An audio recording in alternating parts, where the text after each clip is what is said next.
우리가 질병에 걸리지 않게 하는 게 굉장히 중요하고요. 많은 사람들은 면역력을 높이는 거에 상당히 관심이 많아요. 그래서 내 몸을 건강하게 하려면 기본적으로 알아야 되는 내용들이 있습니다. 첫 번째는 우선적으로 순환이 잘 되어져야지만 질병에 걸리지 않을 수가 있어요. 순환이 잘 되어지지 않는 상황이 되면 적게 먹어도 몸이 부어서 살이 찐다라는 얘기 많이 들어보셨죠? 두 번째는 염증의 수치가 높아지면 안 된다라는 겁니다. 그리고 세 번째는 영양적인 부분이 균형이 잘 잡혀져야 된다. 내가 몸에 이상이 오면서부터는 갑자기 조금씩 살이 쪄서 그게 잘 빠지지 않는 경우가 있어요. 그래서 어떤 다이어트를 해도 계속 살이 안 빠지고 효과를 못 보시는 분들이 있습니다. 첫 번째로는 어떤 사람이에요? 갑상선의 기능이 약한 사람, 어떤 다이어트를 해도 잘 안 빠집니다. 두 번째, 자궁이 약한 사람, 나쁜 사람이라고 하면 안 돼요.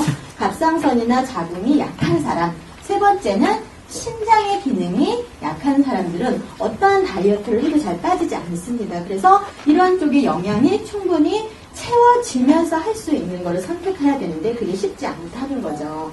그래서 우리가 몸의 건강을 잘 챙겨가려면 기본적으로 몸의 내양 구성을 잘 알아야 됩니다. 그래서 우리의 몸이 그러면 어떻게 되어 있는지 몸의 구조를 좀 알아야 된다는 거예요. 우리의 몸은 무엇으로? 소화기계, 근육계, 그 다음에 골격계, 내분비계 이러한 계통으로 우리의 몸이 이루어져 있고요. 이러한 계통들은 다시 우리의 몸을 더 작게 들어가 보면 심장이나 위나 간이나 이러한 장기, 기관으로 되어 있습니다. 그리고 이러한 장기들을 더 작게 들어가 보면 무엇이 모여서 조직이 모여서 기관을 이루고 있죠. 그래서 몸에 이상이 오면 무슨 검사를 해요? 조직 검사를 하게 되는 거예요. 왜? 조직은 무엇으로 되어 있기 때문에? 세포로 구성이 되어 있기 때문에. 그래서 여기서 정확한 걸 알 수가 있죠. 세포를 최적의 영양의 상태를 만들어 놓으면 조직도 기관도 계통도 몸도 건강하다라는 답을 얻을 수가 있어요. 그러면 세포를 건강하게 하려면 어떻게 해야 되느냐?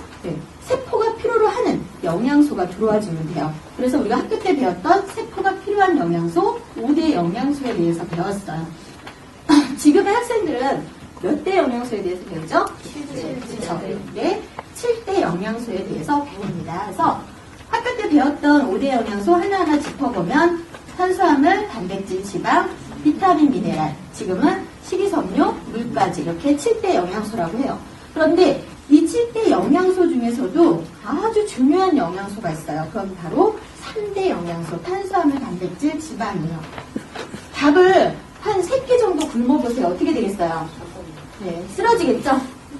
한 끼만 굶어도 배고파서 못 움직여요. 그죠? 근데 그렇게 3끼를 굶어서 내가 쓰러졌어요. 그럼 바로 병원에 실려가서 우리는 어떠한 주사를 맞아요? 포도당을 맞아요. 그 포도당은 탄수화물이 가수분해된 상태입니다.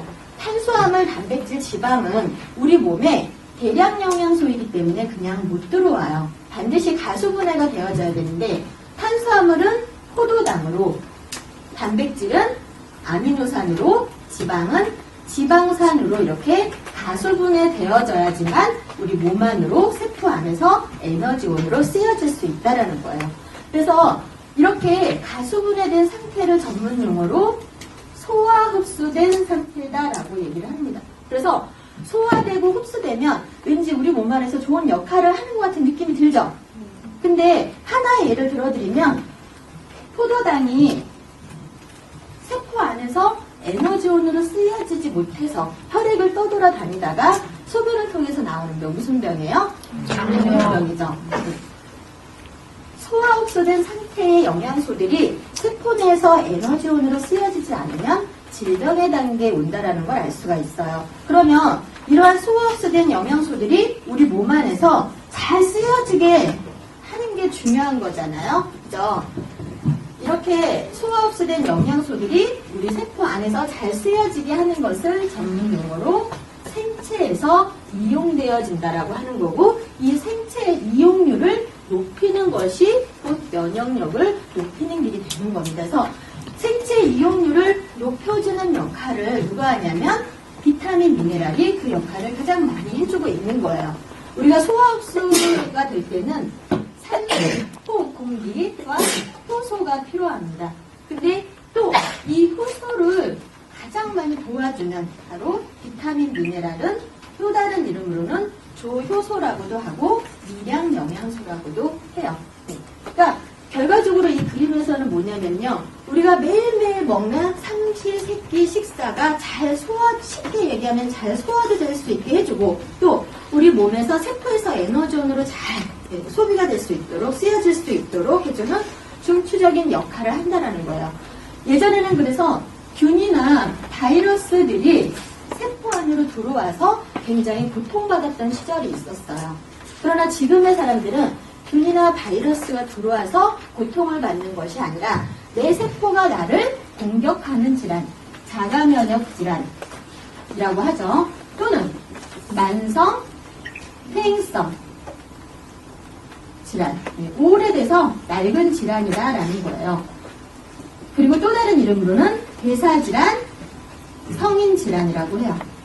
근데 이러한 질병들이 내 세포가 나를 공격하는 질환으로 생기는 거죠. 암, 고혈압, 당뇨, 심혈관, 비염, 천식, 아토피, 비만, 갑상선, 관절 다 뭐예요?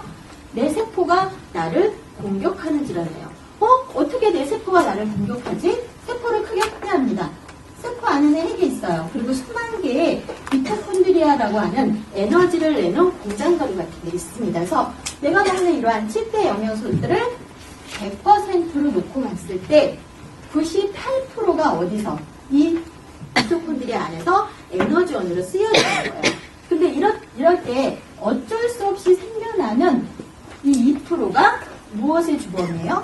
이 모든 질환의 주범이다라고 하는 거예요. 당뇨의 주범, 암의 주범, 노화의 주범.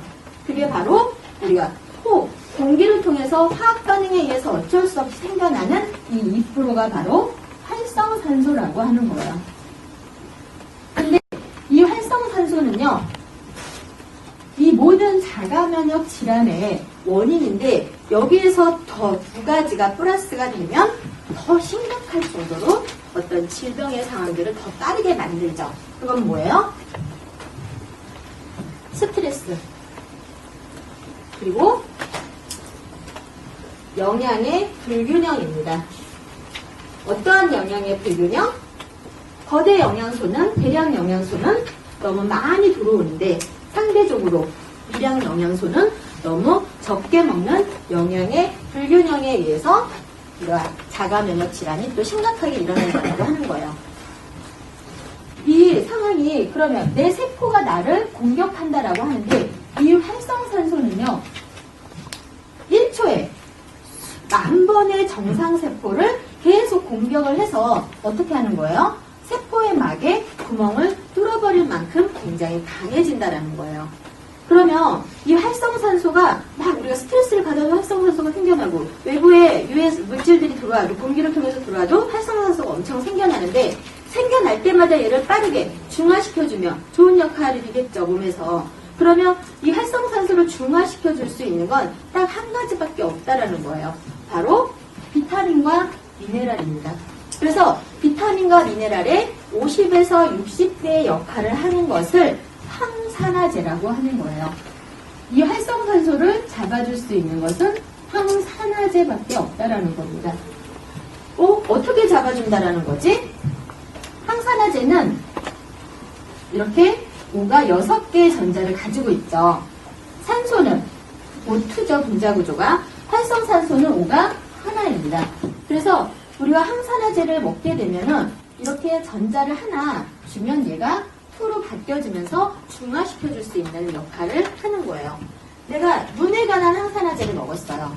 눈에 관한 항산화제를 먹고 나면 눈 주변에 활성산소들한테 이렇게 나누어준 상태로 머물러 있습니다.